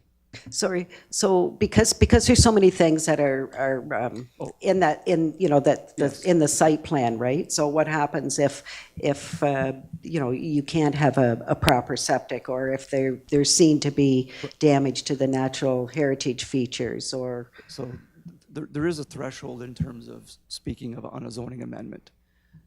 You know, there is another component to the Planning Act called the Site Plan, Section 41. Where you sort of tie everything in a nice bow to get an agreement on how the property is supposed to function. Access, noise, everything like that. Zoning is this an appropriate location for the site? Can you have water? If you have water, what do you have to, can you treat it? Can you have a septic system? Can it be big enough? Are you gonna have nitrate issues flowing onto a separate property? All that gets evaluated, and of course, making sure that it conforms to the official plan. The official plan has this in a shoreland designation, so that applies. Perhaps it doesn't really meet the requirements that we're looking at today for the shoreland study, but nonetheless, it is shoreland, so it does have those provisions that's in favor of the property. So all we're looking for now is, can this property be utilized in this manner? Does it make sense? And then when we get into the particulars of, okay, how big is the septic system? Where does it go? Where's the water coming? Can it be treated? Does it meet the Ontario drinking water standards? Does it have the quality and the quantity? Those are the things that we get dealt with at site plan. They get formulated into conditions. They get put into an agreement that gets registered on title. And then the owner has to operate in that manner. On that basis. Okay. just All right. just quick follow-up. Quick follow-up. Yes, very quick. So what we really are only deciding is whether this property is appropriate for the use that's being put forward. Correct. So that's it. Okay. So I will then that's what the vote is. I'll be. Okay, last word to you, Councillor Engelstoffer. Yeah, I just have a quick question, just following up on your question, because I know members of the public have asked this. Is it 100 guests or is it 100 bodies on the site? Just because I know when I had my wedding, there was another 25 people there, you know, caterer, that type of thing. Does it include that, or is it 100 guests plus those people? 100 guests. So you could have 100 guests plus 25 wait staff or performers, whatever it might be. So, okay, thank you. Okay. All right. I'm going to call the vote on this. I'm going to ask for a further so the motion, Madam Clerk, is the same motion that we discussed, right? Correct. Currently, the motion is what was presented at Planning and Development Committee. So that's what you are voting on right now. Okay. Unless a deferral motion is brought forward. Yeah, we don't have that at this point, so I'm Well, calling the vote. I will put, if I can get a seconder, we'll try to refer it back to staff for a little further, Okay, have you a further work. seconder? Sorry, just before we take that to a Go vote, I would like to help improve these referral to staff Yes, motions. thank you. So what specifically are we asking staff to address? Is it a Councilor Maynard? particular issue? Is it everything that was said at the planning meeting when this matter came forward? Could you just, how big is this bread box so we Well, do a proper job I think of the report? I'll make the bread box fairly small and just say, is this property appropriate for this use? Not good No, enough? sorry, through the mayor to Councillor Maynard, that isn't a referral motion because that is the report you have. This was staff's opinion that, as to what to do with that zoning question. But it is completely within council's ability to say, I want you to take a closer look at X or Y issue because of what we heard. So if there's something specific you would like them to look at, and it could be everything that was said, or it could be something more targeted, but it's not helpful to ask professionals to give you a different opinion. No, I appreciate those comments. So I will say that it is referred back to staff to have another look at noise, safety, and compatibility with the community, as well as have a better look at the hydrological function of that property. Okay, have you a seconder? Seconder for this motion? Okay, I don't see a seconder, so we'll go back and call the vote on the original motion. And just a reminder, that was moved by Councillor Prinzin and Councillor Roberts. Correct. And I am going to ask for a recorded vote again. Okay. Councillor Maynard's asked for a recorded vote. Councillor Maynard. Opposed. Councillor Nyman. In favor. Councillor Prinzin. In favor. Councillor Roberts. In favor. Councillor St. Jean. In favor. Councillor Harrison. In favor. Councillor Pennell. Councillor Branderhorst. Opposed. Councillor Engelsdorfer. Opposed. Councillor Hirsch. In favor? Councillor McNaughton. Opposed. Councillor Brainy. In favor. Mayor Ferguson. In favor. That carries. Okay. And that was it in 12 point in that one. So we'll go now to 12.11. That was you, Councillor Hirsch.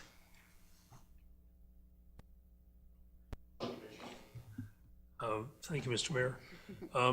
We heard this evening from Liz Driver and Deborah Marshall about this motion that kind of quickly evolved out of the Built and Cultural Heritage Committee concerning the desirability to do an HIA on the Whitechapel. At that meeting, unfortunately, which was in this room instead of on Zoom, we didn't have any live stream, we didn't have any Zoom capability that day. So the very people who needed and wanted to speak to this issue were not able to. So I'd like to propose to send this back to the Built and Cultural Heritage Committee to be reconsidered, partly for the wording and partly so that we can hear again from the public what the concerns are about Whitechapel. So if I had a seconder, I would make a motion. Councillor Brainy is Councillor Brainy. seconding. Okay, so the motion is to refer it back to. I can back read to the that. committee? I can Yep. read that for you, Mr. Mayor.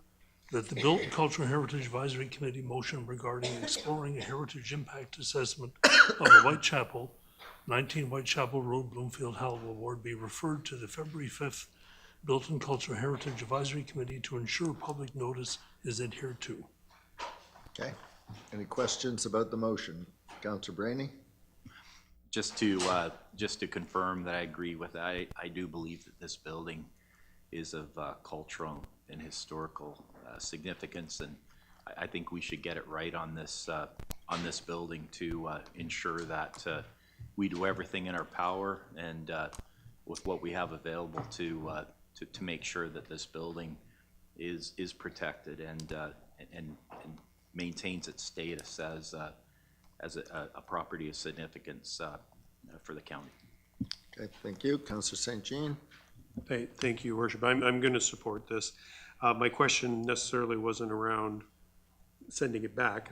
I'm glad that's happening, or maybe happening. It was more about getting a better definition of explore. As I watched the video, I won't say live streaming, I was rather confused too, what the direction of this motion was actually, what was the intent of it? And so I had to kind of interpret it myself, and I thought, okay, explore means finding out what it's going to cost and what steps need to be done to implement an HIA.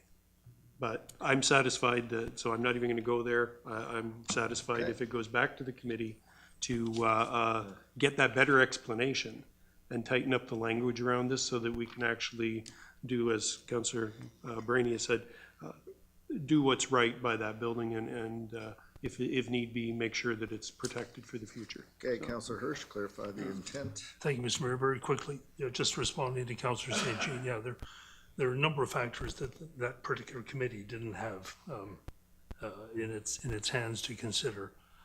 Building condition assessment we heard about tonight. Who is responsible for an HIA? What can be done in terms of a solution? All that kind of needs to be, I think, looked at in better detail by the committee. So that's why I'd like to send it back for reconsideration. Okay, I don't see any more questions. I'll call the vote. All those in favor?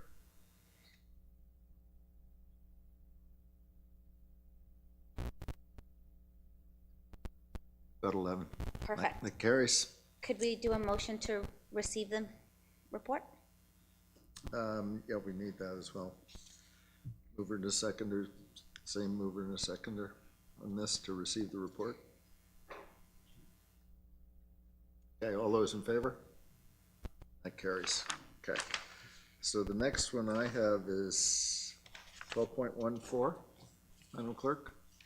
12.14, correct. Okay, and this was pulled by Nyman. Councillor Nyman, yeah. Councillor Nyman. Thank you, Mr. Mayor. So I just have a question that I guess I just need to know. The owners of these properties, they've been contacted and they've been in the discussion and they know that this is coming, I guess, right? So I just want to make sure of that. Is that over to you? Councillor Hirsch, can you respond to that? I can answer that question. Yes, the owners of the properties, one of them is the county. In fact, the old granary at the end of the trail have indeed been involved and approved, and pretty straightforward. I would note that we were aided in this effort. If you go to the detail of reading the heritage designations, Ernie Markinson is the author and did a great job for us. Thank you. Okay. Okay, so we don't need to vote on that. Yes, you do. Oh, because it was pulled, yeah, okay, all right. And the mover and the seconder? Okay. Councillor Prinson and Nyman, all those in favor? And that carries, okay. So that concludes that. We'll now go to item 13, bylaws for consideration. Mover and a seconder for this, please. Councillor Prinson. Your Worship, could we just do bylaws 1 to 4 and 13.16 and have Councillor Grosso be able to vote on all of those, and then he can leave for the bylaw pertaining to his pecuniary? Okay, so this is Councillor Prinson, seconded by Councillor St. Jean. Thank you, Mr. Mayor. It's a Princeton, St. Jean. Motion that the following bylaws be read a first, second, and third time finally passed. 13.1.1, 13.1.2, 13.1.3, 13.1.4, and 13.1.6. Okay, thanks. All those in favor? That carries. And Councillor Prinzen and same seconder, Councillor St. Jean. Thank you, Mr. Mayor. A Prince and St. Jean motion that the following bylaw be read a first, second, and third time, finally passed. 13.1.5. Thank you. Those in favor? And that carries, okay? And the confirmatory bylaw, Councillor St. Jean, seconded by Councillor Branderhorst. This is a St. Jean Branderhorst motion that the following bylaw be read a first, second, and third time and finally passed. The bylaw to confirm the proceedings of the Council of the Corporation of the County of Prince Edward at its meeting held on January the 14th, 2025. Thank you. Those in favor? That carries. And the motion to adjourn, Councillor Branderhorst and Councillor Prinzen, as usual. This is a Branderhorst Prince motion that this meeting now adjourn at 8:56 p.m. Thanks. All those in favor? That carries. Thanks, everybody. We're adjourned. I will finish it off. We have 4 minutes before we needed our 10-minute break, so we gotta get it done under that time. Well, then we have break between, we have 15 minutes. Oh, trust me, I thought about this. I was like, somebody wants to be more strict about breaks, I can do that.